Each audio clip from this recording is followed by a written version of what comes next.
my downfall.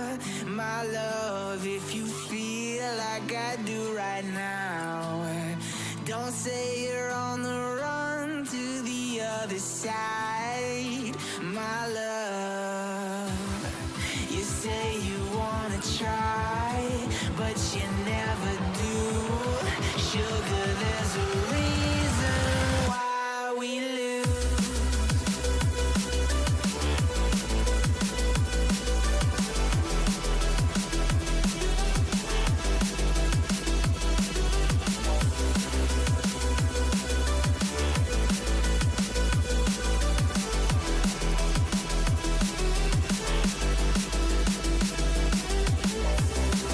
You say you want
You would wipe away my tears, so sincere, turn gray skies to blue.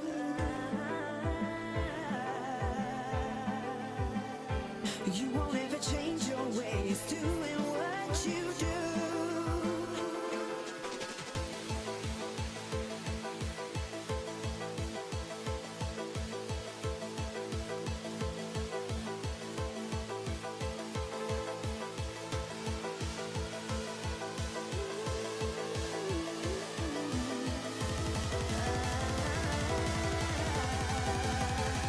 Well, you can keep on talking, no one say no, we nothing, the same old thing again.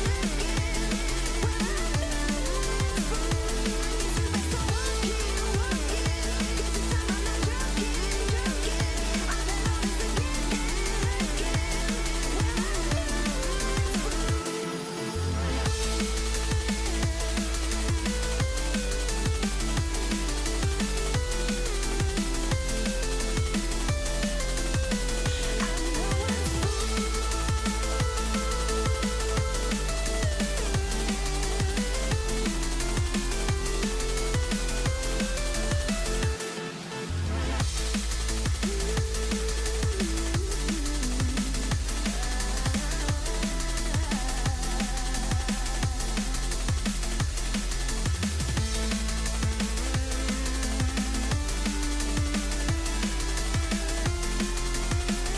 Hello, everybody. Welcome to tonight's race in the Apollo Racing Club iRacing Indycar Series. My name's Will, and I'm joined tonight with the substitute for Keegan. I'm joined by Nick. How's it going tonight? Excited to be here. Excited to see some IndyCar action. Yeah, welcome aboard. We're excited to have you, and obviously excited to see what goes down here at Road America in Elkhart Lake, Wisconsin. Just a quick rundown, a little bit of track details. Today we've got a little bit of lukewarm weather again at 21 degrees Celsius, 55% humidity. We're going to go by freedom units here because that's what I know. Road America is a 14-turn, 4.048 mile track, so it's a long one. You're going to see some slower lap times compared to other tracks, of course, but also a lot of high-speed corners, a lot of good places to pass. Yeah, very true. The turns to utilize today are going to be turn 1 after the Road America straight. So coming off that bottom straightaway and then into turn 1, that's going to be a good place to pass. Then looking up to turn 5 at the Moraine sweep and turn 8 at Hurry Downs. After that, the carousel in the top left is going to force drivers to push the car with a flat foot through the kink at turn 11, then straight away to Canada Corner. 14 corners, like you said, where these drivers are going to do battle, and a rolling start today. So a good getaway is the key to smooth 33 laps. Most definitely, and we've got our typical guys aboard tonight with a few others joining us here in the field. We have David McCourt and Joseph DuPont, who are so-called our road course aliens here in this series. So I'm interested to see if they can continue that pace like they did in race 1. Coming off an oval last week where we had some guys that were surprisingly good on ovals. They were maybe dark horses considering how they did in the first week at Circuit of the Americas on the road course. But this kind of being a balance between high-speed corners, a little bit of elevation change, I think we might see a mix-up here of guys who may not necessarily have been crazy good in the heavy braking zones at COTA kind of coming alive here. Yeah, very true. Just looking at the top 3 from COTA, like you said, Joseph DuPont, obviously one to mention, and David McCourt, who's now gone purple 3 sectors in a row, 3, 4, and 5.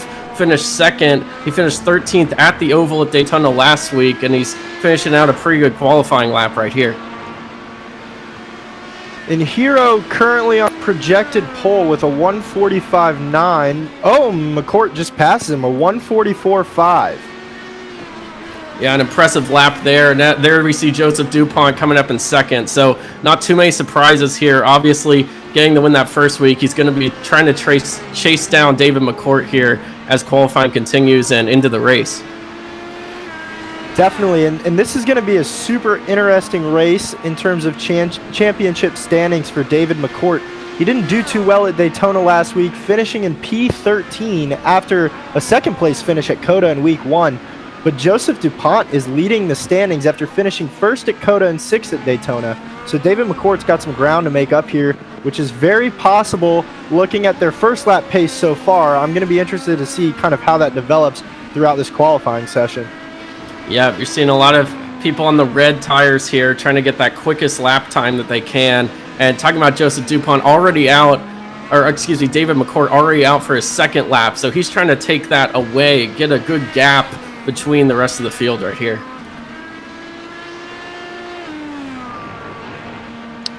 We've got a couple cars who seem to be looking to get a draft here during qualifying. Pretty interesting. Cricket Sushi in the 2 car following the number 11 car. And also, I'm not sure who's in the 12 car. I don't currently have a spotter guide that I have access to, but also getting a draft off the 39 coming up the front stretch here. So you might see some quick times out of these guys who are able to get behind other cars and get a draft, pick up a little bit of speed in the slipstream. And that's honestly my favorite part about open qualifying, right? There's a strategy to it, which isn't something you see in a closed or private qualifying session. Yeah, with all these cars on the track, obviously times are going to vary. Sometimes people might be coming back in from their fastest lap and kind of get in the way, could cause a little problem with the braking zone or in the straightaway. So definitely going to put some interesting people in interesting places, maybe higher or lower than we think to be. But obviously David McCourt and Joseph DuPont leading the way like we expected.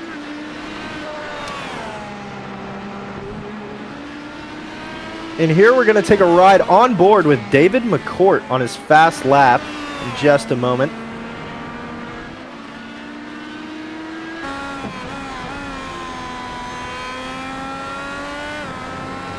Out of turn 14 up the front stretch here.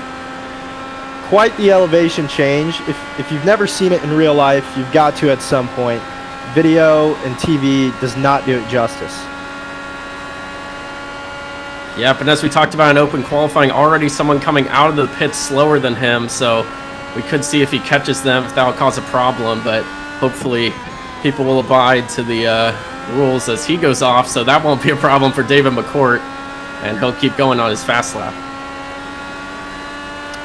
Yeah, that's the interesting thing here, right, is you've got a long outlap, right, with the track being over 4 miles long. You got a lot of time to get temperature in the tires, and in high-speed corners, you're going to pick up a lot of understeer. So these guys who come out in front of guys who are already hot lapping, they've got to definitely stay out of their way because it's likely to cause trouble in qualifying, which luckily I don't think we've seen yet. Yeah, but we can see him through hurry downs into turn 8. He's going to now take on the kink under the Speedville sign, so he's got to have a good little push right here to get that time where he wants it to be. He's going to try and keep it going in 4th gear, and he'll shift up there. Coming up. Get through there well. Interesting to see on board the fastest guy. It's very interesting to see a little bit of a difference as now he's flying down Kettle Bottoms. Going to make a last little ditch here at Canada Corner. Now, this is one of the toughest sectors of the track. It's pretty hard to stay in clean air, given the fact that you're just in high-speed corners most of the time around this circuit. But it's a lot of quick turns. We had the debate, are these S's? I'm not sure, but a lot of left, and right back up to the front stretch. So it makes it a difficult zone in traffic for sure. Probably not the best place on track to pass. There's definitely plenty of better options. Yep, and as we were talking about that, David McCourt goes purple, so he'll set a new fastest lap, dipping into 144. So Joseph DuPont now out there trying to reel that one back in. He wants to stay close to 1st and 2nd. Like we said, rolling start, it's going to be so important off the line of where you'll be at the end of this race. How do you think the start will go with the rolling start, a bunched up field, cold tires, high-speed corners?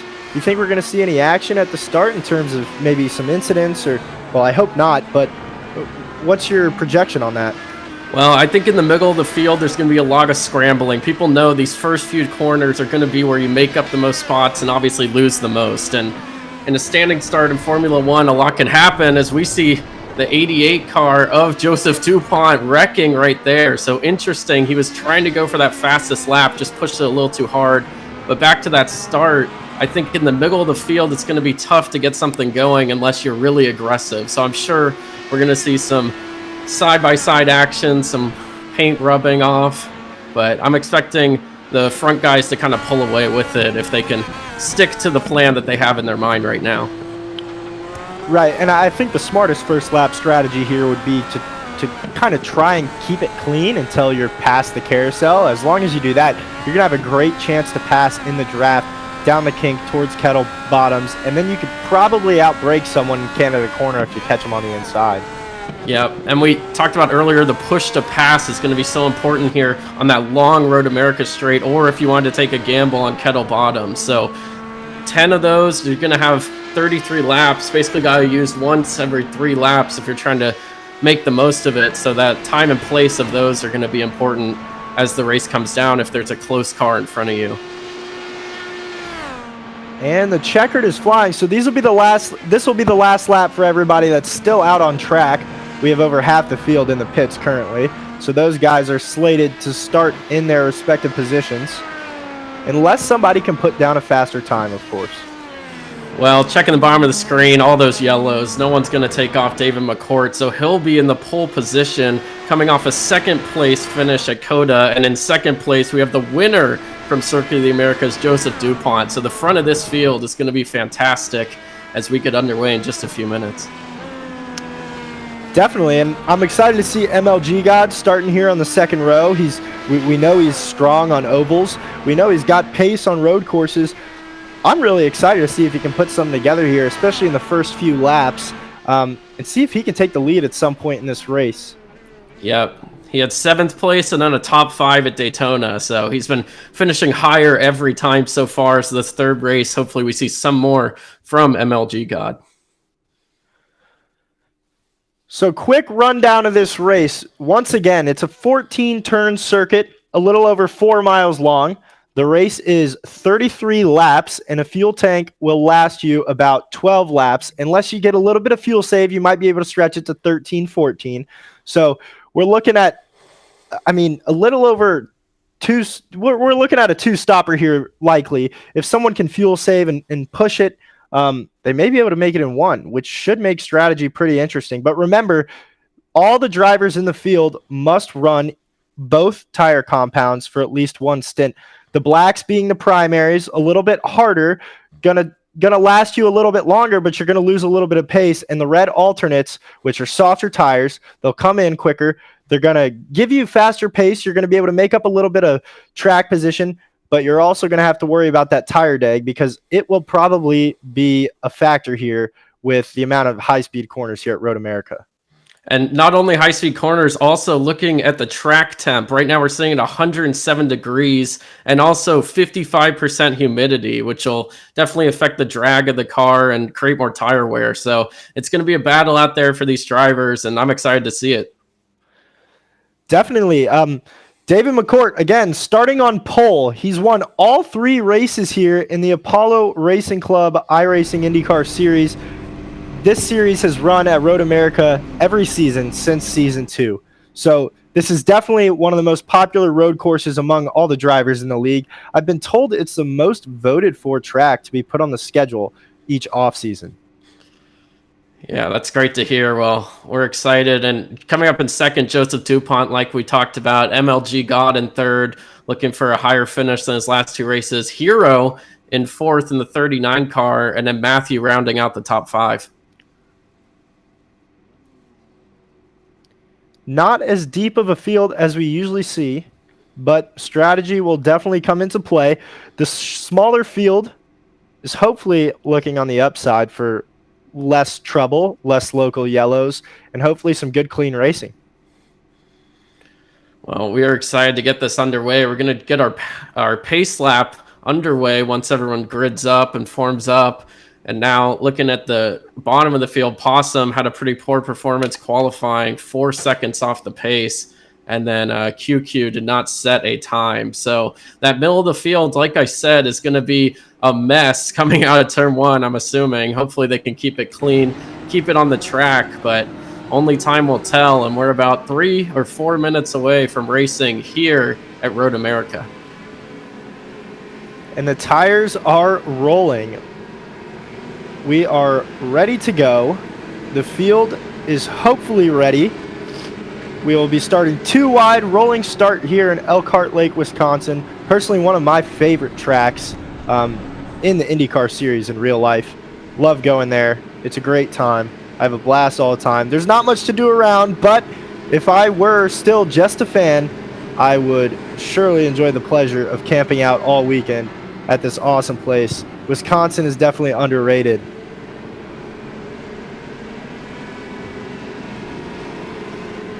We've got someone off track on the pace lap. I believe that was Kiko. So he'll have to regrid back where he was. No time lost, though, obviously, going around 50 miles an hour so he can get back up. But, you know, these cold tires, like we talked about, it's tough to get things going early. So I'm just worried about turn 1, but hopefully that's not the doom that's about to happen. I don't think we have too much to worry about here in the first 3 rows, the start of this race, but only time will tell, and we're approaching that green flag here shortly.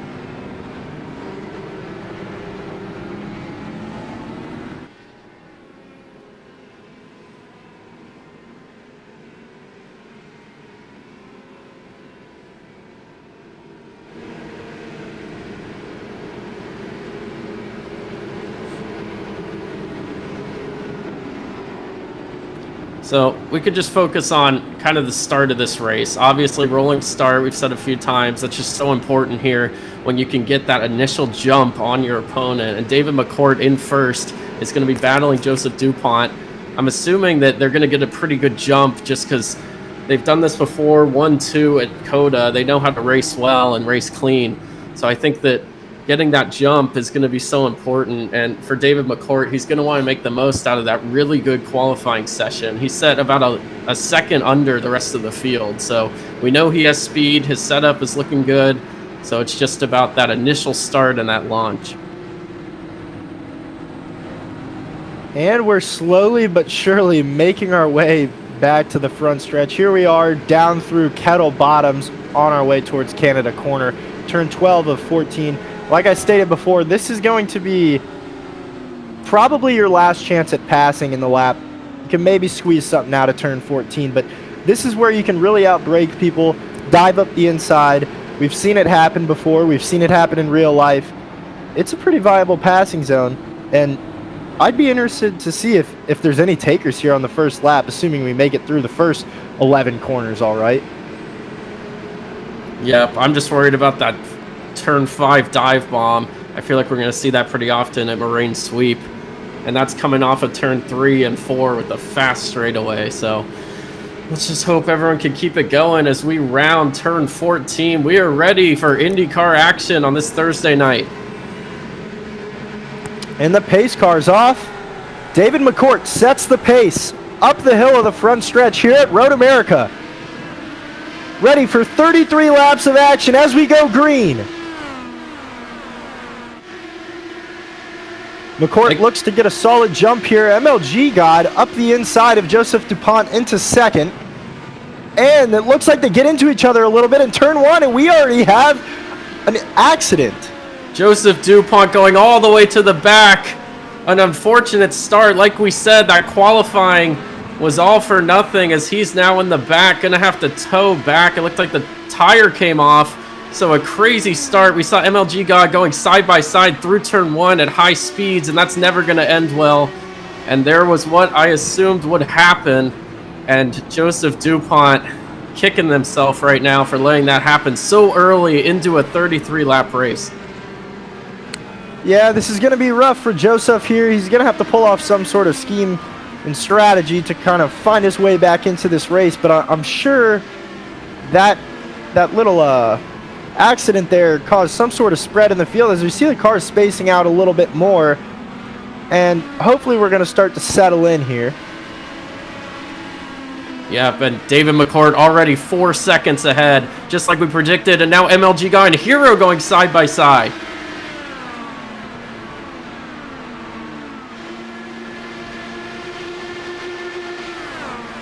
And just behind him, the 13 and 12 are going to be side by side. So great racing here, just behind the leader. Oh, as Hero gets turned! Hero gets turned! Down and Joe into Fierro! Joe Fierro with the tire gone. He's going to have to tow. So chaos here, going side by side through these skinny turns is not going to work like we predicted during qualifying. So chaos here, 4 drivers in the pit already out of 16. David McCourt seeming to get quite the large margin behind to MLG God running P2 with a gap of over 6 seconds. McCourt starting on blacks, so remember that's the primary tire. He's going to be able to hopefully stretch this stint a little bit longer and maybe make it past that normal window of 12, 13 laps on fuel if he can get a little bit of fuel save. And it looks like MLG God went off the track there out of the carousel.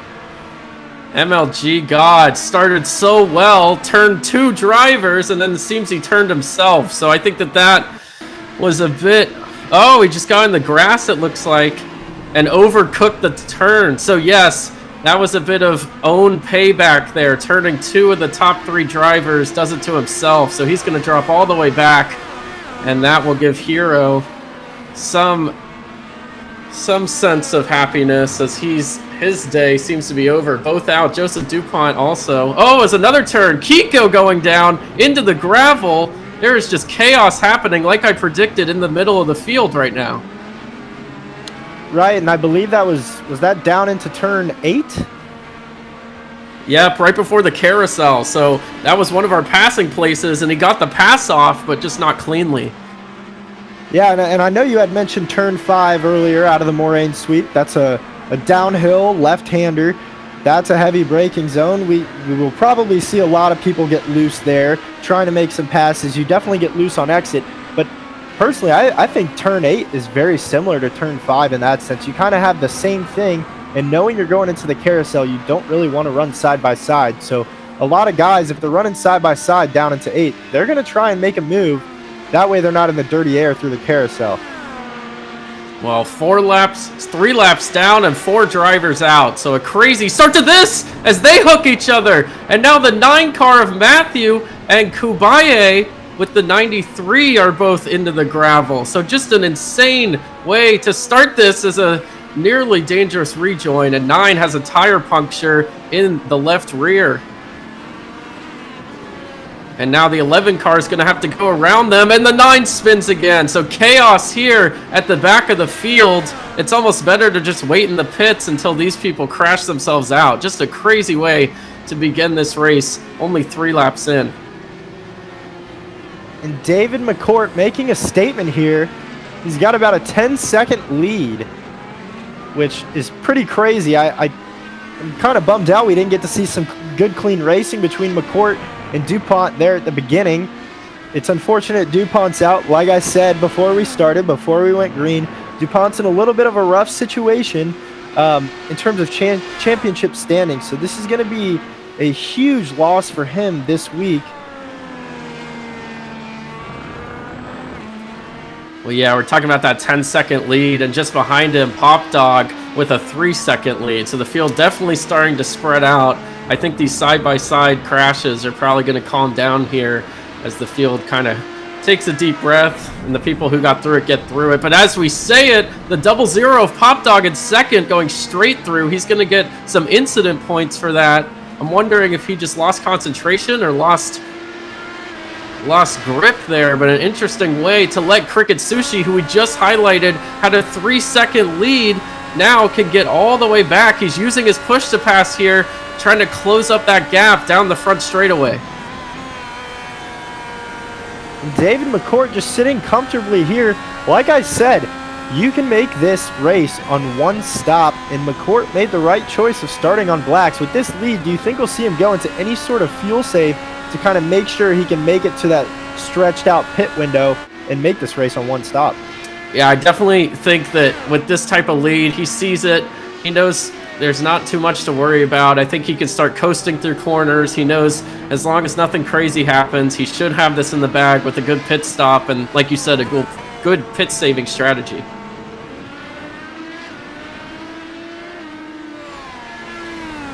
So, as you all wanted to see those crashes from the first 3 laps, we're going to get a little compilation here, and we will take you back right now. So here was the first lap of the race. The whole field bunched up. I predicted there would be chaos. The number 11 car and the number 9 car are right in it. Oh, and a huge collision. So there was a crash earlier on, which looked to be the Joseph DuPont crash, and then they just came barreling through, ignoring the yellow flags there, and took out a few people. And now here is MLG, and he turns the 00 car again, and another angle of that crash. So just wild scenes here through turn 1. I predicted the back of the field would have some problems, and they did. So we are back live, and David McCourt still with the 12-second gap, about to make it 13 seconds here, as Cricket Sushi now catching up to the back of Pop Dog, under 0.6 seconds now, as he gains a lot of time in that slipstream down the front straightaway. But remember here, Cricket Sushi has been heavy on the push to pass. He's on the red alternate tires, which are going to wear quicker. It looks like Pop Dog's on the black, so it makes sense that Sushi has the pace here. This ride on board is fantastic as we see him go down the back stretch after the kink. But it looks like he's losing a little bit of that gap. He's slowly gaining it in the toe. Or sorry, not the back stretch. Down into turn 5 and up the hill. Well, I think you just want to get this pass done early. We're talking about getting into that pit window in about 5 to 10 laps, and being in front into second place is going to be a huge advantage once pit stop time comes. And it looks like Pop Dog is already getting pretty loose and squirrely on those black tires. So this should be interesting. Pretty interesting. I'm wondering if the red almost heated up a little better in the alternate, and these harder tires that are going to be obviously thicker and more a difficult time to heat up are taking more of the brunt here.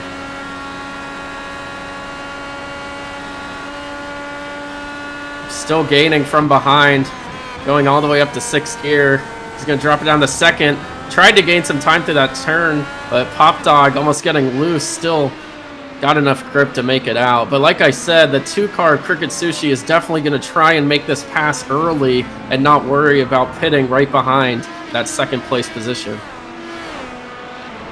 Pop Dog managing to hold on, but all that means is David McCourt keeps extending his lead. He's up to 14 seconds now, and Pop Dog with a new personal best lap of 1:48.3. So you definitely see the pace that the Reds have over the Blacks, and we're going to see a pass here, or an attempt at one by Cricket Sushi, as he's right on the attenuator of Pop Dog.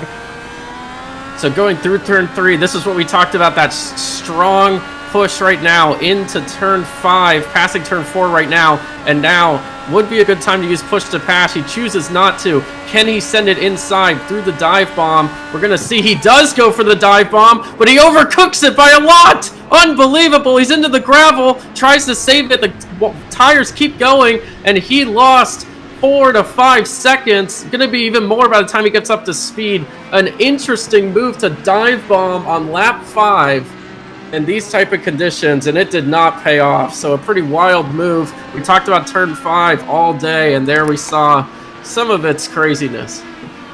Yeah, I mean, and Sushi was fortunate enough to keep his position there, but he lost the 10-second gap behind, and that's now closed down to under 3 seconds, where Kriegs is gaining on him, Kiko following behind in 5th, and QQ Tank in 6th. The field's going to start to bunch up here mid-pack, especially as we get into that first pit sequence.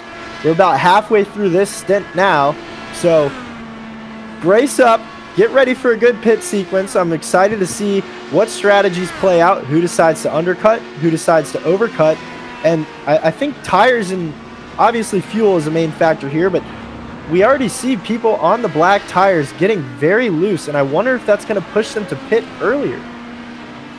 Yeah, definitely the fuel isn't an issue, but it is the tires at the moment, and that's causing a lot of problems. Going back to that turn 5 incident, you saw Pop Dog almost let off, like he knew he was going way too fast to try and slow it down in time. So good awareness by him. We're going to take another look. Yep, way overcooked. It's still in 4th gear all the way into the gravel, almost hitting the wall. He's lucky he saved that and kept it going forward.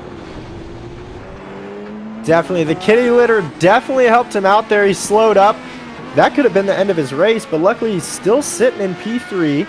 That gap behind is still pretty narrow. As we see Kriegs creeping up on Cricket Sushi after the large mistake made. Well, now David McCourt extending that lead after the Pop Dog Cricket Sushi incident, now up to 16 seconds. So, you know, we talked about earlier that fuel save idea. Would that be something he'd want to go with? Well, 7 laps in, there is no fuel save at all. He is pushing to get the widest gap he can. He could honestly, in a few seconds, pit and then get back out without too much of a problem getting his lead back. So, interesting strategy. Obviously, we're in the early stages of this race and things can change quickly, but he looks to be in control of that race car right now.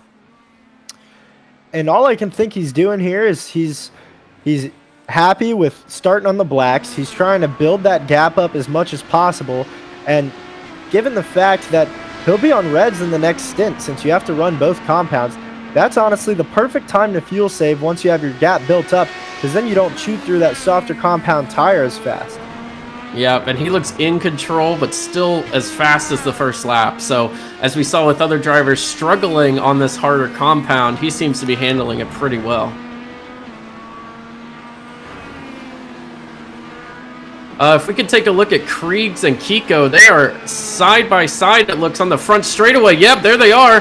And here we go. Kriegs going to try and make a move on the outside. He does get past.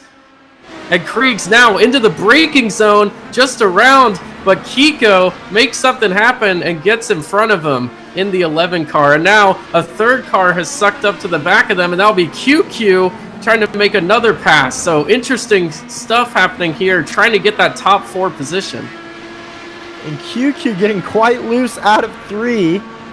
I believe he's on the blacks as well. So it's honestly surprising to see those tires just degrading that quickly. But we go 3 wide down into 5, or 3 deep down into 5. They're side by side touching up the hill.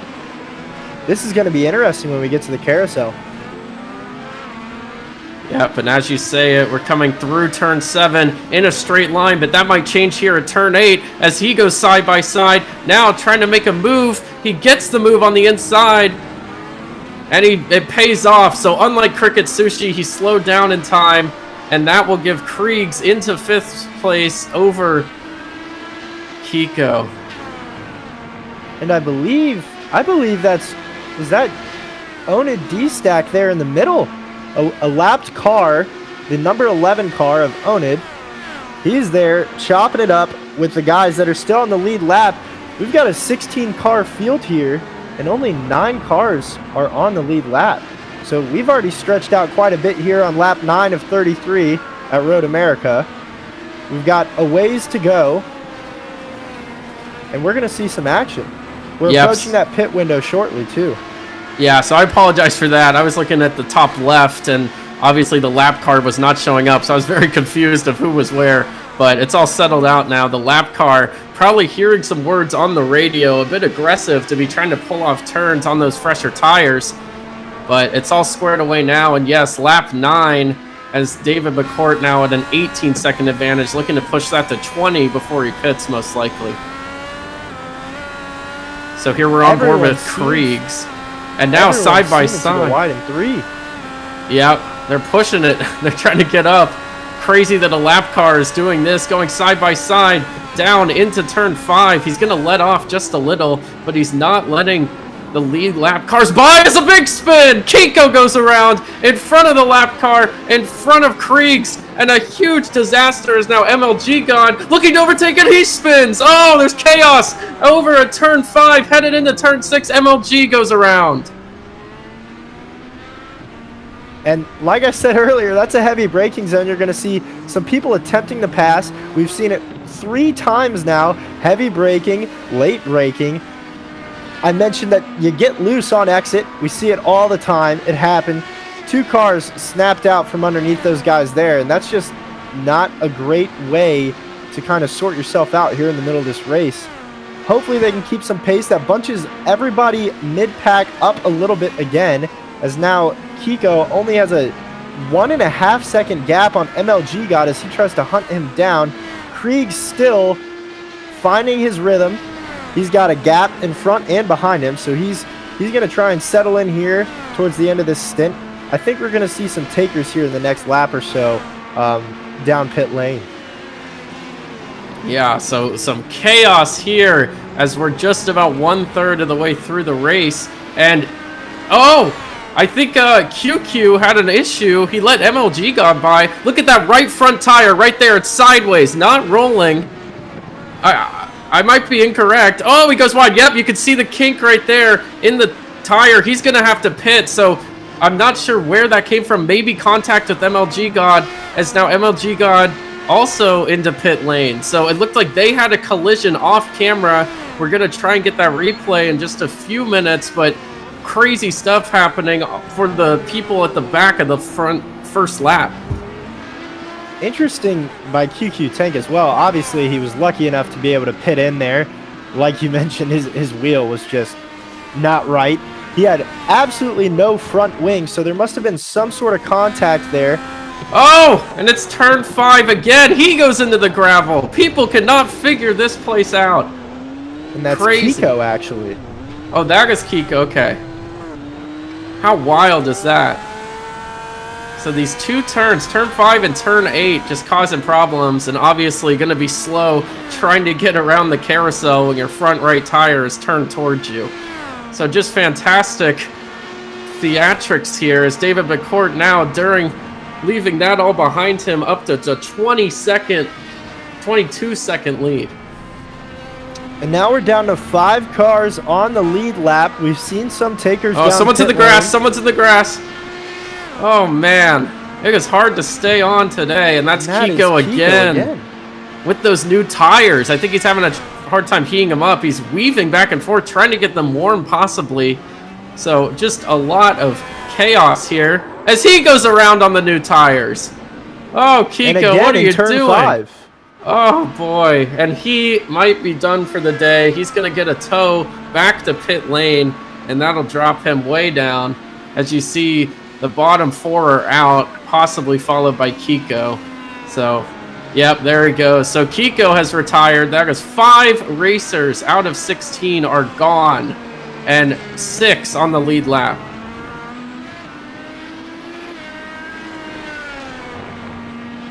And we're 1/3 of the way through. So if this continues, we'll be watching David McCourt alone out there. So hopefully not.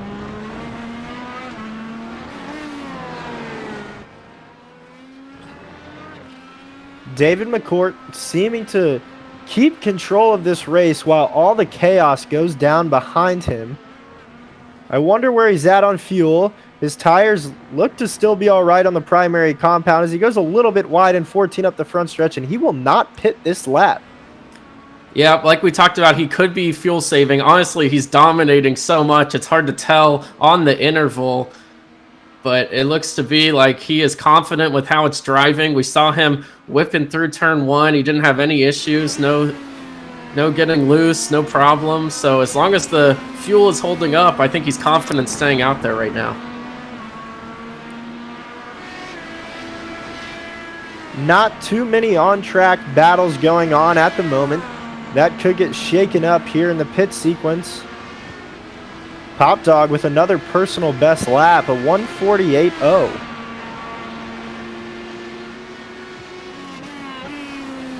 So looking at the people on the lead lap, like we just said, Pop Dog obviously dropping into where he feels confident. Cricket Sushi, after that crazy turn 5 debacle, he's still in 3rd, so still a podium.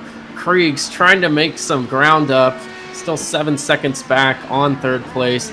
Then QQ and Possum, and everyone else a lap down. So pretty wild how this is all kind of shaped out as we're past 1/3 of the way through.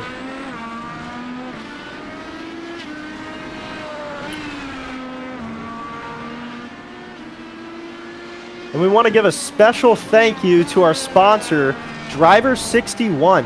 Head over to driver61.com if you're interested in Europe's largest racing school that's now entered the sim racing market. Use discount code ARC Driver61. That's capital ARC, capital D, lowercase driver, 61 for 25% off all their services. So if you're interested in that, go check it out. They're great. And just want to say thank you again to our sponsor, Driver61. And there it is, David McCourt coming in for his first and possibly final stop here. He's going to move to that alternate tire. So he is in.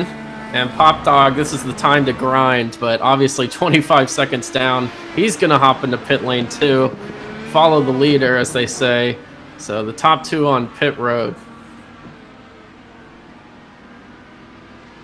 And David McCourt is just in total control of this race. I'm assuming Pop Dog followed him in to try and stay on the same strategy, hoping that they come out in some sort of traffic with the back markers. As you see, Krieg take pit entry there as well.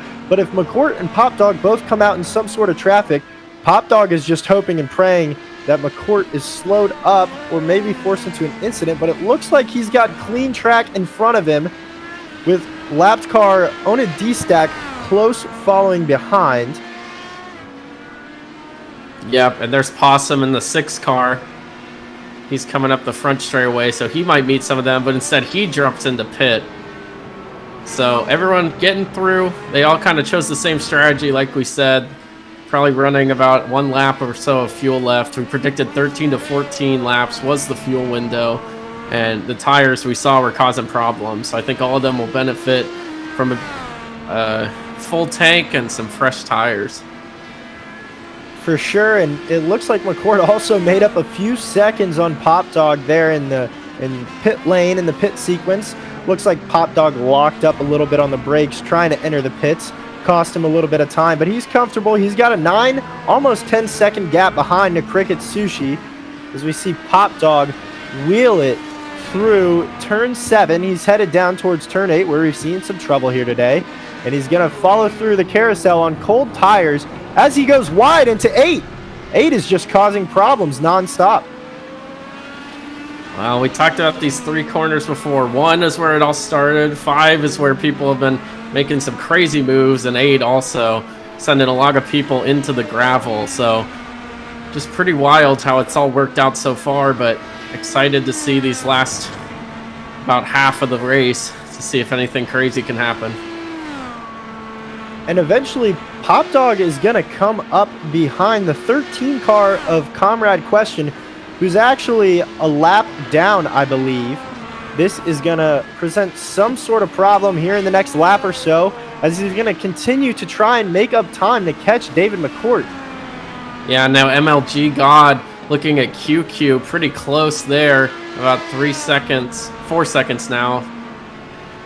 But a lot of people getting back on the lead lap after those early pit stops they made to try and change the strategy. But so far, David McCourt not really budging and the rest of them staying about where they were when they pitted.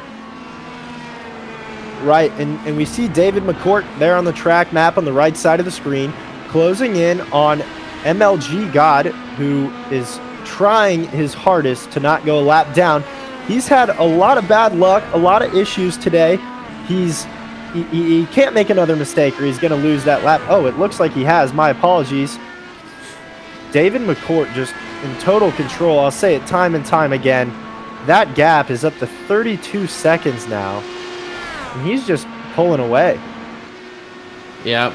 He's pulling a Max Verstappen here, just showing the field what it looks like to be in a Red Bull, and he's doing a great job here. 31 seconds to lead at only 14 laps, so if this continues, he'll be over a minute ahead by the end of the race, which is possibly going to cause some problems. He's going to start coming up to the back of some of these racers. As we can see, he'll probably catch 6 of Possum in the next few laps the way he's racing.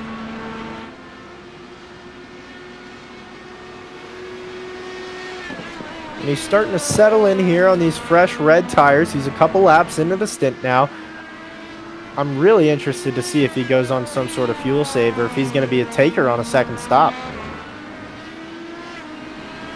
Yeah, there you can see Pop Dog gaining 11 spots and Pop Dog gaining 8 and QQ gaining 11. So worked out for their strategy, but it's just going to be about maintaining that tire, not making any mistakes. A lot of these are unforced errors, braking way too late, trying to be super aggressive, getting into the back of people, banging onto their sides when there's not really a reason to be racing that close. So it's just about being mentally strong enough to say, this is when I pass, this is when I use push to pass, and not overdo it. So as the race continues, I think that's going to be the key for most of these guys finishing in the top 5, top 10. Definitely, and we get a ride on board here with MLG God closing in quickly on QQ Tank. He's closed down that gap a little over a second in the last lap. They're a little bit deeper into the stint than some of our leaders. They pitted earlier in the race to try and stay on the lead lap strategy, which hasn't worked out too well for them. And it looks like he's getting loose and won a little bit on entry there. Yeah, I think he's just looking ahead and not really looking at the track in front of him. It seems he's trying to do a lot to get really close to that car in front. But I think the key is to just race your race. Just focus on hitting your marks lap after lap, and those lap times will come down and you'll start gaining without even really realizing it. So I think that's the key here for him, to just keep level-headed and not focus on the next car, but the next turn. And I think that's the key with most longer road courses, right? You tend to get a little more spread out. The laps are difficult. They're almost 2 minutes long. You got to maintain that focus, especially through the high-speed corners, as it's very easy to lose control of the car. The track temp is high. Everything is crazy. Tensions are high. Turn 5, turn 8, causing problems. MLG God closing in that gap again. He had lost a little bit of time earlier this lap, but he's closed it back down by another second on QQ Tank, who is deeper into his stint, must be getting some sort of tire dag. They head down the back stretch.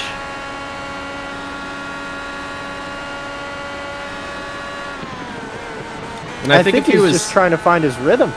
Yeah, if I was going to say, if he was a little closer, I feel like he would have made a move. So he just needs to just sit back a little, just race this race. We're only halfway through, not even halfway. 17 will be half. So I think he just needs to take a deep breath, maybe use that push to pass on one straight, but just settle into the race. There's a long way to go. Obviously, top 5 is better than 6th, but there's only one way to get it, and that's racing smart.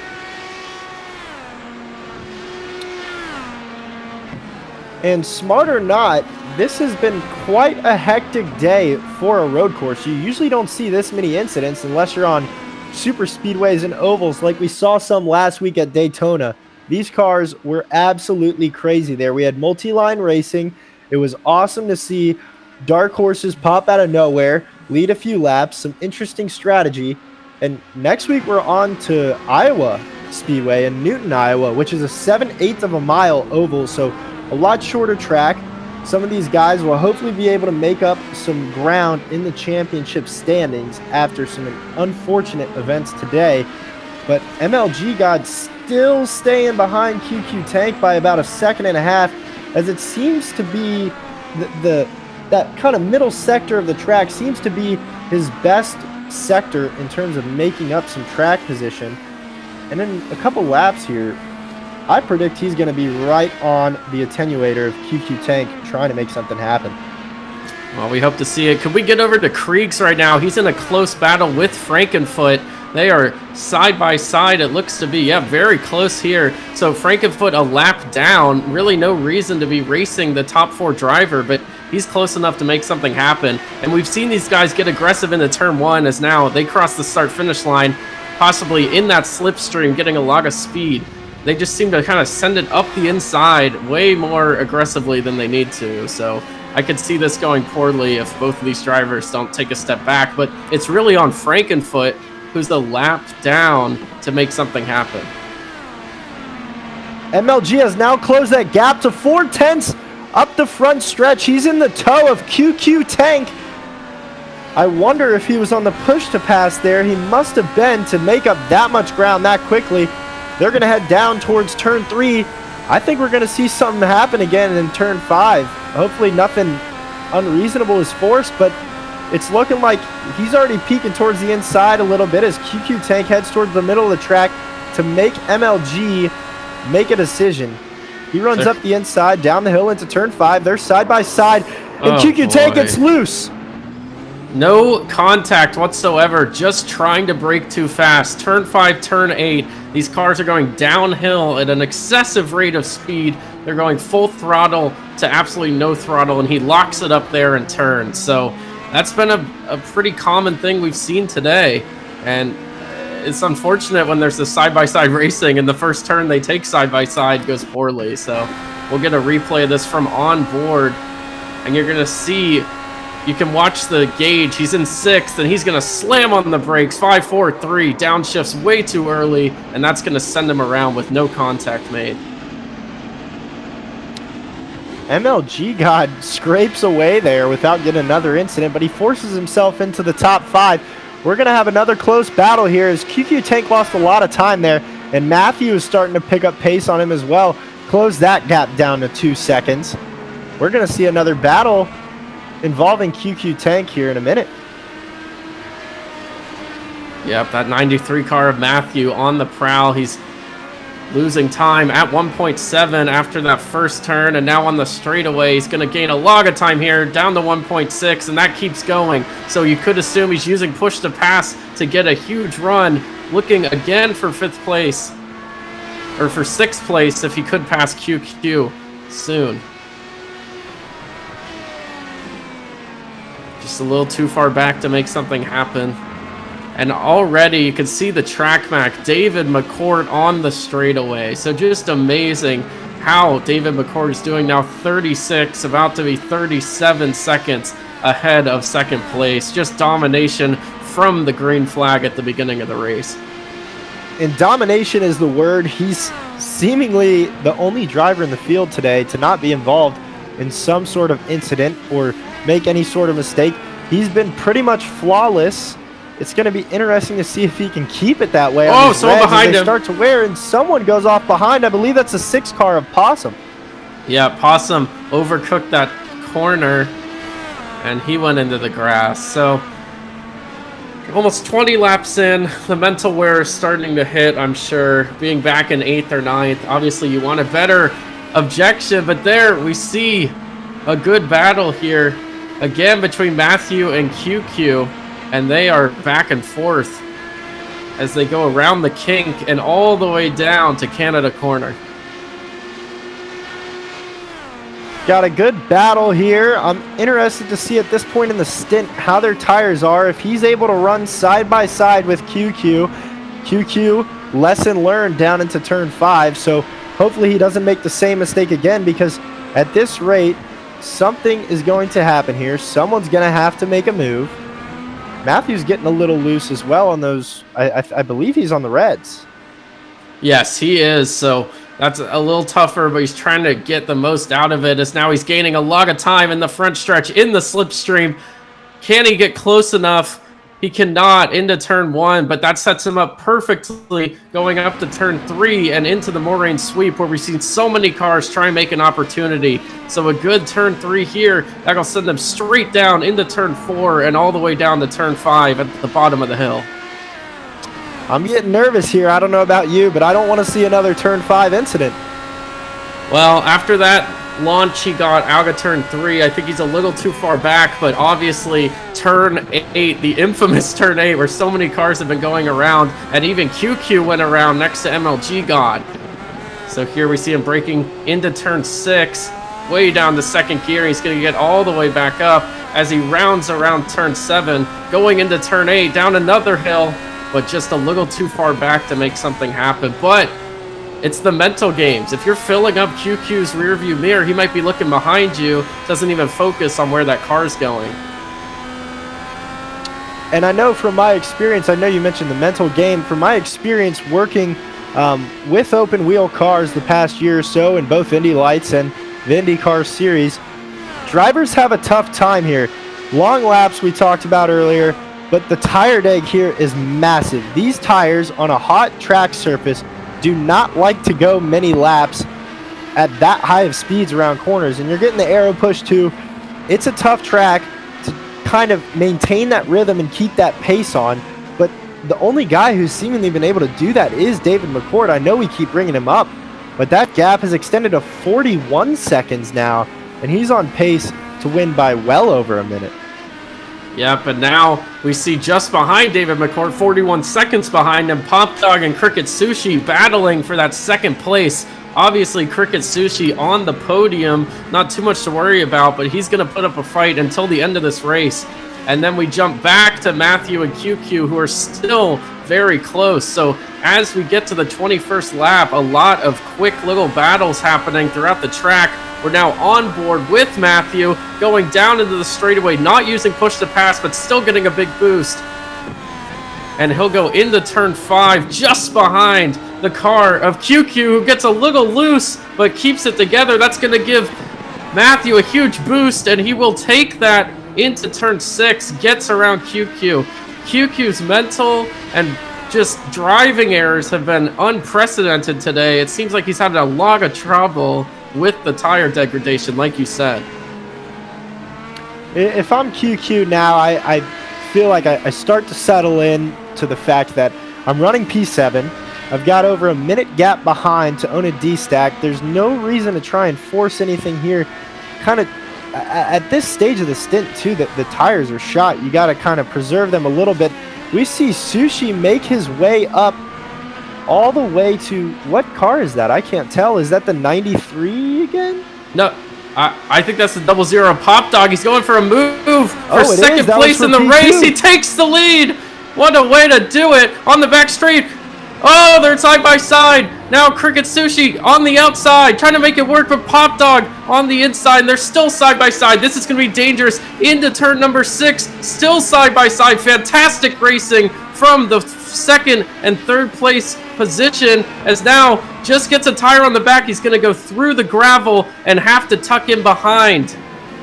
And my apologies to both of these drivers for not really knowing where they were at on the standing sheet, but they went back and forth for a minute there, and we're going to see it again. If I were to predict anything here, he's going to get a huge draft on Cricket Sushi down this stretch. Yeah, they're going to go Kettle down Bottoms. through Kettle Bottoms, and he's not really close enough to make a move in Canada Corner, but if he closes his gap up enough, he'll have a tow down the front stretch. We may see something into 3 or into 5 again. Yep, through 12, 13, 14, it seems like cars have been able to make that gap a little closer into the front straightaway of the Road America Straight. And here we're going to see it. Could the 00 of Pop Dog use push to pass? He seems to be close enough, but instead he's going to pit. Oh, what a battle. He figured his tires are gone. After that battle, he was on the reds. So now Cricket Sushi can breathe a sigh of relief as he's going to get some open air in front of him to try and take away a position, maybe once Pop Dog gets back out of pit lane. So on different strategies, but interesting how that pass happened and he decided to dive into pit lane and get a fresh set of tires. And I'm interested to see if Cricket Sushi, it doesn't seem like he saved any sort of fuel to kind of try and make it without stopping. Again, he's going to have to do something here. So that undercut by Pop Dog could end up bringing us another battle towards the end of this race. But the thing is, David McCourt has not missed on strategy. He's still not been in traffic. He's been fortunate enough with where everyone else and when everyone else has pitted to not end up behind anybody. And he's honestly just cruising. Yeah, you could see after that pit, he did lose a little time, but that's because Cricket Sushi stayed out. So that 8-second gap is a little misconceiving, as now we just get a bit more spread out, except for people to lap down that Matthew and QQ battle, the 93 and 33, a little close, but everyone else after that pit stop from the top 2 gets spread out like we saw a little earlier in the race. Really the only guys we have close on track here is QQ and P7 chasing down the 6th position car of Matthew, and Pop Dog in P5 after his second stop chasing down MLG God. And we have Pop Dog going off the track on those cold tires. He manages to keep it intact, and he'll get back on and try and find that rhythm here as the tires come in. Interesting strategy to get on the hards as the end of this race. You would think you could try and make the softs last 10 laps, but instead we'll go for those hard tires. And We'll see what he can make of it, but it's all up to Pop Dog to get back through the field. Now we see Cricket Sushi pitting. Can he get back up to third place where he once was before the pit stop cycle? And the only reason I could think Pop Dog went to the black primary tires, the harder compound, was to try and keep it together to close out this final stint of the race. The two guys behind him, I don't believe, have taken a second stop. So unless they don't take that second stop, Pop Dog may be sitting all right. I think the way he looks at it is everyone who's going to end up behind him, if those guys do take that second stop, is lapped. So he's not going to have to make up a bunch of track position in order to keep his position. And I think he's just going to settle here. Well, as you see how they all filter out, Cricket Sushi still in front of Pop Dog, but only by 3 seconds. And you can see on this back straightaway, Pop Dog going back under 3 seconds. So he's gaining some time on the Moraine sweep, as now into turn 5, he's going to come out just behind Cricket Sushi.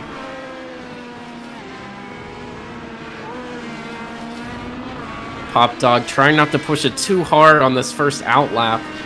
We talked about cold tires, hard to heat them up, especially the harder compound. So you just got to take it kind of easy these laps. And once they heat up a bit and get into more of an aggressive state, that's when you can pounce and use that push to pass. And I'm not sure if you've noticed, but the gap behind David McCourt has closed down by 10 seconds. So I don't believe he pitted. It looks like he's on a hard fuel save strategy to try and make this race on one stop. Can he contain that gap behind the Cricket Sushi? That's my biggest question right now. So he did take a second stop. He did. So what happened was when Cricket Sushi went in after getting, or Pop Dog, excuse me, went in after getting past, David McCourt also pitted then. So it got a little jumbled. You could see he went on that 9-lap stint the same as Pop Dog. So obviously David McCourt feeling confident here, has enough fuel, and unless chaos happens, disaster happens, he'll just run this race out, because once Kriegs pits, he's still going to be way ahead of the competition.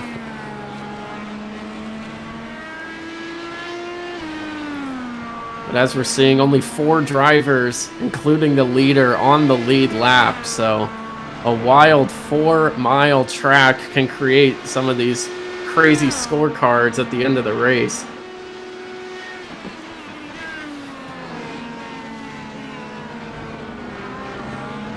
There we see Pop Dog closing up to Cricket Sushi. A lot closer than he was before. Now about a second back. And going down into turn 8. He's going to close up the gap to under 1 second. But a poor exit. You can see him get a little loose. It's going to send him through the carousel just about a second behind. And this is the battle to watch at the moment.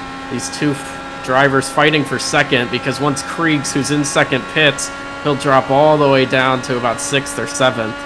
So this is for that second place position, and Pop Dog wants it. Yeah, but he's got to be careful here. If he keeps getting on the accelerator too early, he's going to wear out his tires quicker. I realize he's on the hard compound, so it won't be as horrible. But those exits are going to cost him, because if he doesn't make that mistake of getting some wheel slip, he's right in the draft, and it looks like he's going to get it a little bit anyways. He may be on push to pass here. But they head down towards turn 1, and I don't think he could catch him in time for something in turn 5, but I think we're going to see that action a little bit later in this lap, definitely by the next lap. But he does catch him through 3, and he is going to have quite the heavy toe on Cricket Sushi. So heading into turn 5, he was 0.8 seconds behind. Now he's down into 0.65, 6.3, and into 0.5, into 0.4. He gets late on the brakes to get really close there, but the exit is where Cricket Sushi makes the most. And now they are up into second, so that Kriegs did pit, and now we are still in second and third how we will end if everything stays the same. Still a close battle through the carousel. This is where they make up most of their time here after 11, going all the way down to Canada Corner, turn 12. And we've seen a lot of attempted passes here, but it's tough to get that slipstream all the way down, staying right behind. But he is the type to do it. Pop Dog's been catching up to everyone, it seems, today. And he has the car to overtake someone like Cricket Sushi up in second place. In Pop Dog, again, he's got to focus on those corner exits. If he can nail one of those down, he is going to have an opportunity to overtake Cricket Sushi for P2, which is really the last lead lap battle we have going on in this race. But I don't see these guys separating from each other much. They might be battling these last 7 laps to the end. Yeah, I could definitely see that unless Pop Dog can make a pass. He's coming up, but just a little too late to make something happen. Gonna have to get on the brakes and not too hard as they both get through turn 1 pretty well. But now it's up to turn 2, 3, and 4 where chaos could ensue if one of them gets back onto the gravel, take some of that grass. That's where we've seen a lot of spins here, as now they're going flying into turn 5, the biggest passing part of this track so far. We haven't seen too many clean passes there. It's probably the biggest crashing part of this track so far, but it is definitely the most attempted passing part of this track. We haven't seen too much on the Road America Straight, surprisingly.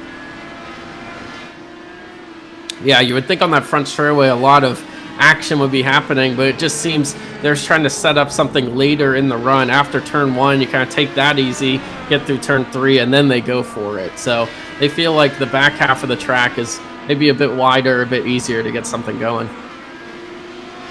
And you can see the gap 2 second has increased. It was in the 0.7s, now up to 1.2. So I'm wondering if Pop Dog, like you said, pushed those tires just a little too hard. But it could be just a little bit of saving, as now he's back into the 1 second, but it's going to go straight back up. As now they make their way through Bill Mitchell Bend, turn 13, and into turn 14 before the Road America Straight. And a 1.5 second gap separates second and third place. And looking at first place after this battle, David McCourt now 51 seconds ahead. Pure dominance.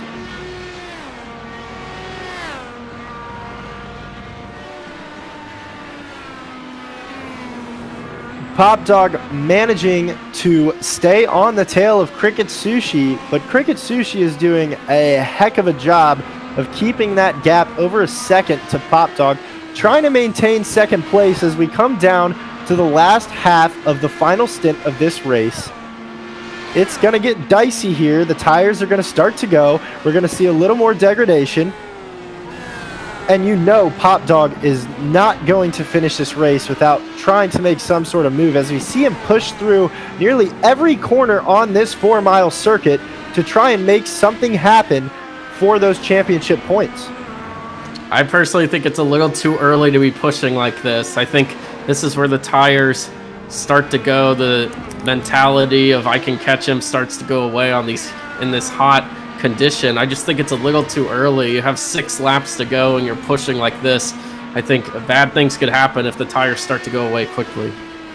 Definitely, and if I'm in Pop Dog's position, I'm trying to keep the same corner exit pace as Cricket Sushi. You don't need any sort of faster exit pace, later braking, none of that. You'll stay in the tow. There's a lot of straight room on this track.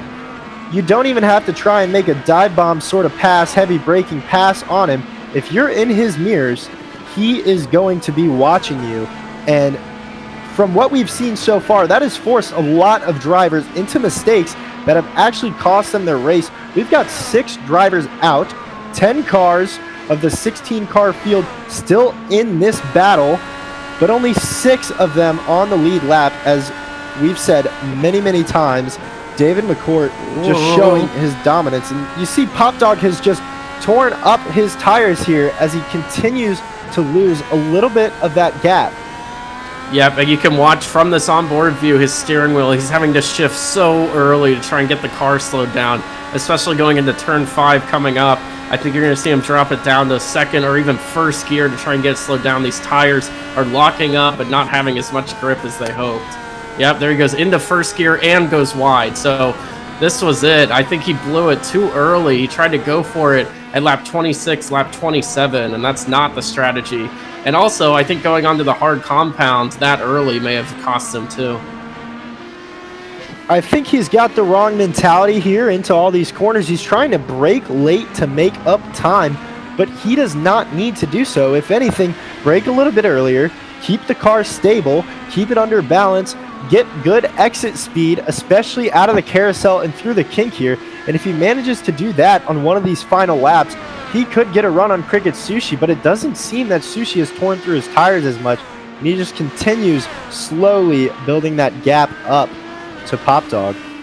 Yeah, but now we're going to jump over to Kriegs, who's only 2.5 seconds behind MLG God. So another interesting battle. This is for 4th place. Kriegs obviously 8 seconds ahead, happy with a 5th place finish, but always going for more. With only 5 laps to go, you could make something happen if he can close that gap up to MLG God. Now tonight we've seen some absolutely chaotic and crazy racing here at Road America, one of my personal favorite tracks. That is the awesome part about league racing. Some of these awesome tracks, in my opinion, are just not raced often enough on the iRacing service. So if you're looking to join any league or some sort of league you've always wanted or always dreamed of, be sure to visit our sponsor, GridFinder, at gridfinder.com. It's the internet's only league search tool that now has over 1,000 leagues. So go out there, gridfinder.com, find that league you've always wanted to be in, and get some good, clean laps in, and put yourself in a position to win a championship. That's what it's all about, right? We don't get enough of that in normal iRacing. I know there's championships and seasons and all of that, but you don't race the same guys week in and week out always. You don't have the same field. Of course, there's familiar faces, but these guys get to battle. Oh, here we go. Cricket Sushi. Oh, that's what Pop Dog needed. We talked about that. If he would just keep it on the track, not do anything stupid, you got to wait for the other person to make a mistake. And Cricket Sushi goes flying off the track in that same part right before the carousel at turn 8. And Pop Dog makes the most of it. And now Cricket Sushi on a hustle to get back to that position he lost.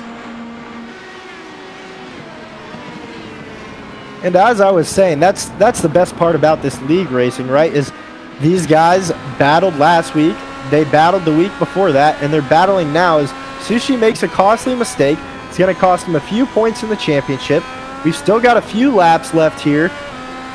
He's going to try and make something happen, I believe. Luckily, he kept the car in good enough shape to keep it in balance and give himself a good shot at taking P2 back from Pop Dog. He gets a huge draft down the front stretch as they head into turn 1. He's going to have something large out of 3 through turn 4 if he can get a good exit here. And they're going to go into 5, maybe side by side again. Yep, you're going to see this big pull. And looking at last week's race, you had Cricket Sushi finishing 15th and Pop Dog finishing 7th. They did not race at Circuit of the Americas, so this is new to them as Cricket Sushi looks to the inside. Did he overcook it? No, it's Pop Dog on the outside, gonna get the momentum off the curbs, and Cricket Sushi had to brake way too early, but it was better than crashing. I think that's what you could take away from that as Cricket Sushi. He looked to the inside, he didn't think it would work, he went side by side, he forced Pop Dog to make a move on the outside, and it worked out. They're both still racing at high speeds. But there it is, Pop Dog! Oh no, he keeps doing it. He brakes so late, trying to get that momentum through the corner and into the gravel as Cricket Sushi gets it back. So these on-track passes are not true passes, both of them causing problems, unforced errors to give these positions away.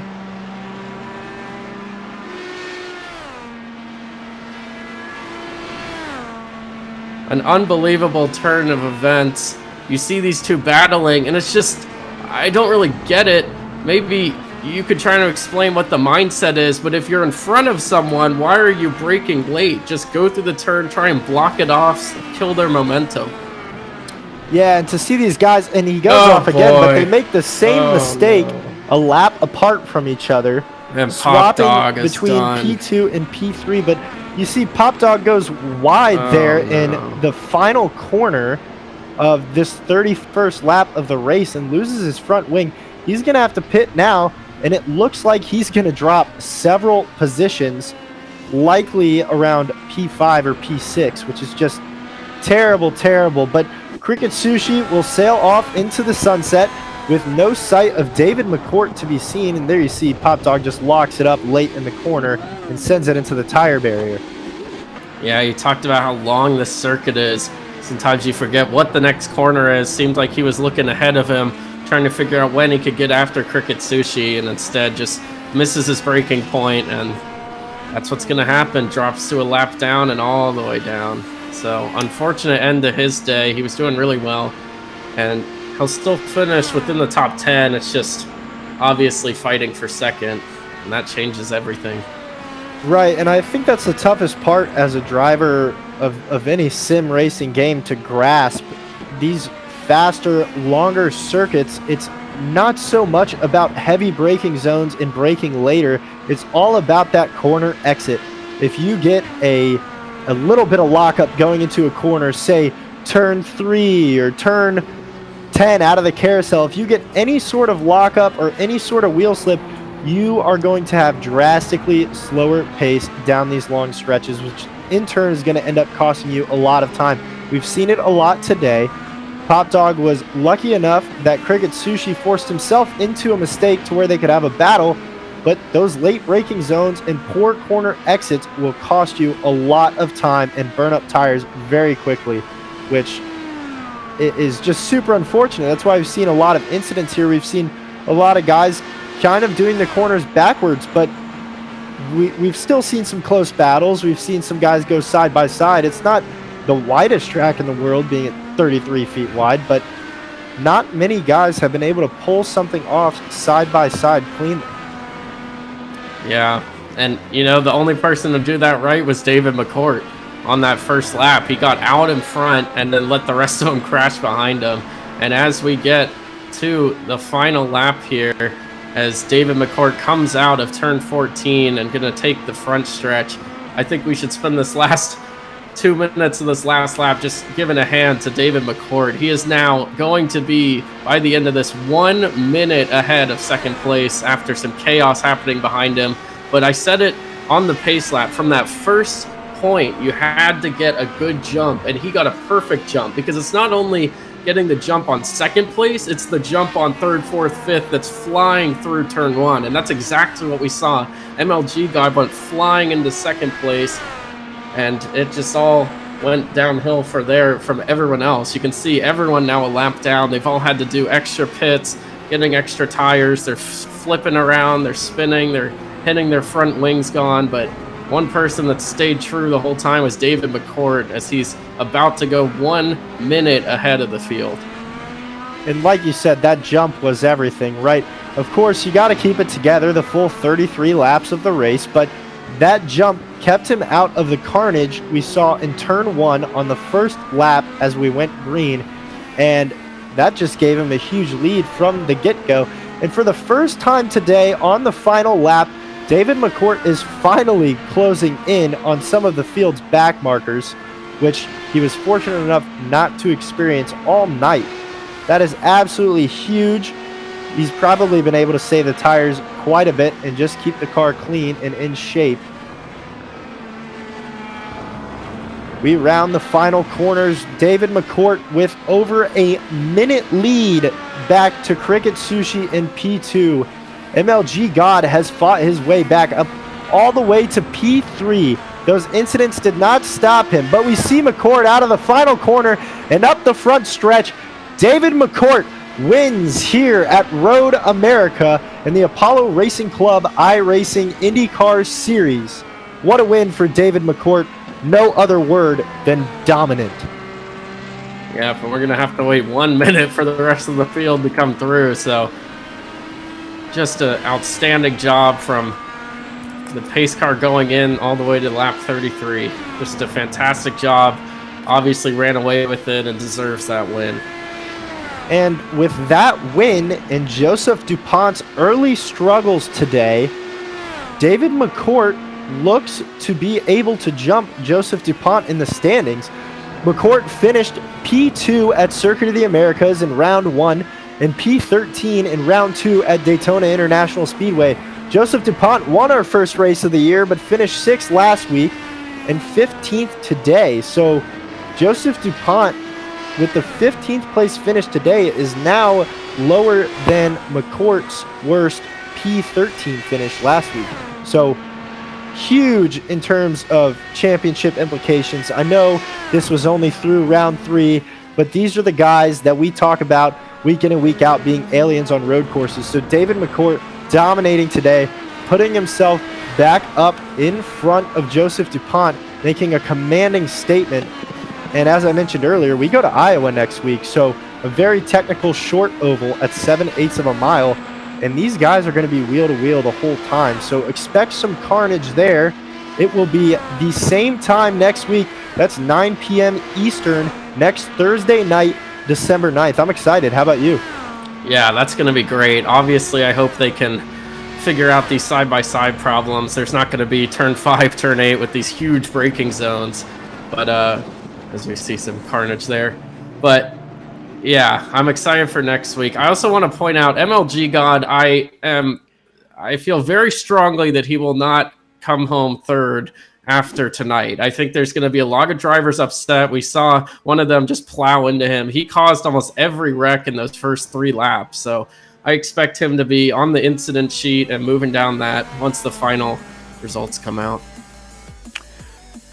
There was a lot going on early in that race. It's hard to keep track of, but he was for sure involved in several incidents. As we see the race results here, again, David McCourt with his dominant performance, finishing here first to take the checkered. Cricket Sushi a minute behind David McCourt in P2, MLG God P3, Kriegs P4, Matthew in P5, rounding that out. QQ Tank and Pop Dog in P6, P7 after some late race battles that ended up in some incidents and some rear ends snapping out behind them. But what a way to finish out that top half of the field. Yeah, and you just got to think about Pop Dog there. Really unfortunate way for that all to end. He was fighting for second. He was in second with about 3 laps to go, maybe in third if he had just backed off the throttle a little. But we talked about he burned through those hard compounds and he went flying off the track, lost a front wing, tires were sideways. So I think he's learned from tonight. That was his first road course. He did an oval last week and finished pretty high, but I think throughout this upcoming season, he's going to learn to be a little more conservative. But the rest of the drivers did great, and obviously Cricket Sushi won that battle between him and Pop Dog to get second place.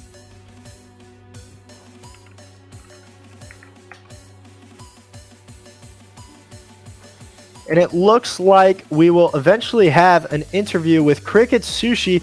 Be interested to ask him how some of those battles were, how his tires were, and if he was able to manage that. I know he struggled a little bit in those battles, but he manages to pull it out for that even better podium finish. Well, it looks like we have Cricket here, so congrats on that second place win. What do you have to say about your battle with Pop Dog? Oh my goodness.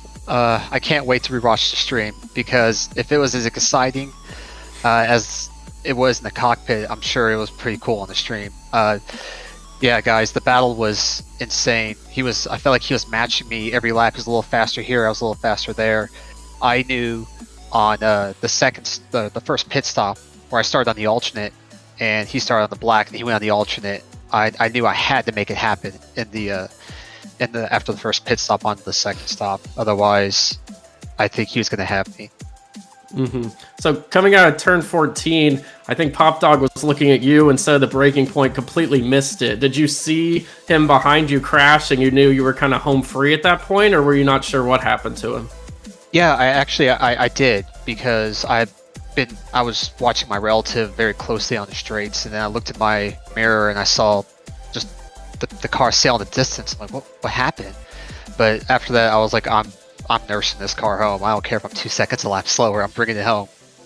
Yeah. So with that said, I'm assuming David McCourt never crossed your mind. Absolutely, just running away from the field.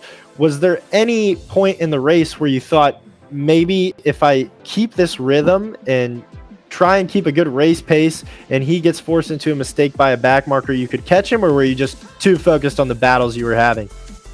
I was really focused on P2. You know, David, I'm sure you all have seen in past races, he's top tier, him and McMetal or DuPont, excuse me. And I knew the only way I was going to even be in contention with David was if he made the mistake, and I knew unlikely to happen. So yeah, I just focused on Pop Dog and just trying to secure P2. Well, awesome finish, man. You did great.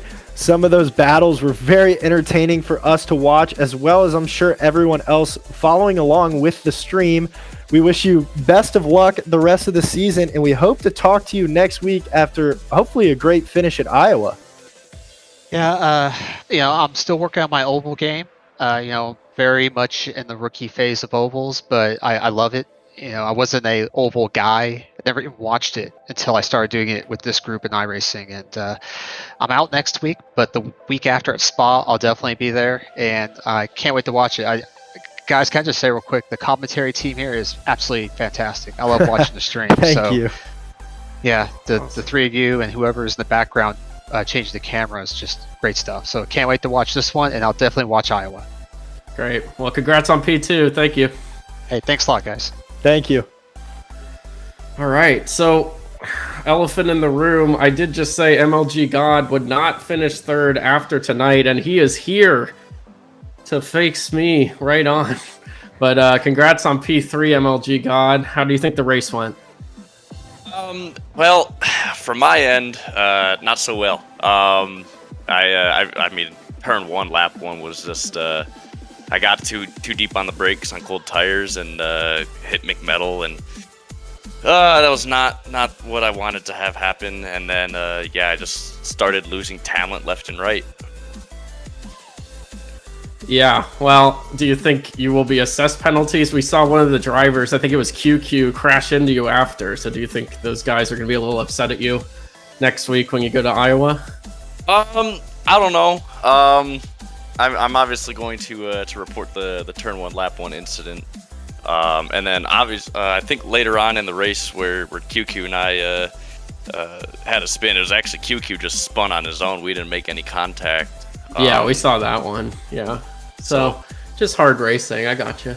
Yeah, just hard racing. But I think overall a really good recovery drive for me. I think I fell out of the top 10 at some point. So I'll definitely take a P3 after that. Definitely. Did you think after any of those incidents you would find yourself on the podium? Honestly, had no idea. Coming in on that last stint, I had to do 11 laps on the Reds, and the Reds are just, they're quick, but man, they fall off quick. So having to just hold on for the last few laps, and I saw Pop Dog go off, and I was like, oh, I can actually get a podium here, and just held on to it. Yeah, so when you say held on to it, how bad do you think your tires were there at the end? I saw a lot of cars fighting them. Do you think you were in that same position where you felt like you were getting loose almost every corner? Oh yeah, the last lap, it was like a skating rink for me. It was a really bad, but I was able to hold on somehow, and just real happy with the podium. Yeah, well, I do not blame you at all. You've had 3 top 10 finishes in the first 3 rounds of this season, and you find yourself again in P3 in championship standings. I know you love ovals. I know I've raced against you on ovals a few times, and you're considered one of our top oval aliens, they say. So how excited are you looking on to Iowa next week? Actually, believe it or not, I am not a big fan of Iowa. I've never ran good there in any of the official races, and then our one race that we've had in the league didn't go too well for me there, but at the same time, I'm really looking forward to it. A result like this today really helps thrust me into the championship fight, and really hoping that I can get a win next week and get me back in there for good. Well, you've put yourself in a good situation to do so we wish you the best of luck, and we hope to talk to you again soon. Awesome finish, great recovery, and again, can't wait to talk to you soon and see you next week. Yep, I can't wait for next week either, guys. Thank you so much. Yeah, Thank thank you, you. man. Have a good one. All right, Will. Well, that was a great race. Obviously, a lot of midfield fights. Turn 1 was just like I predicted, I keep saying, but it was just funny how that happened. But David McCourt, 1 minute and 3 seconds ahead. Just insane. Again, dominant. That's the only word to describe it. But we want to thank everyone for joining us on stream tonight to watch round 3 of the Apollo Racing Club iRacing IndyCar Series. Again, my name is Will, and I was joined tonight by Nick, my co-caster, who subbed in for Keegan, who you're used to hearing. But hopefully, Nick, you join us again sometime in the near future. This was fun. I appreciate it. Yeah, that was awesome. Great race. Great job, everyone. So we'll hope to see you soon. And one more time, again, same time next week, Thursday night, December 9th at 9 p.m. Eastern, we go racing at the 7/8 mile short oval of Iowa Speedway in this Dallara IR18. So thanks to everyone for tuning in, and we hope to see you again next week. Godspeed, my friends.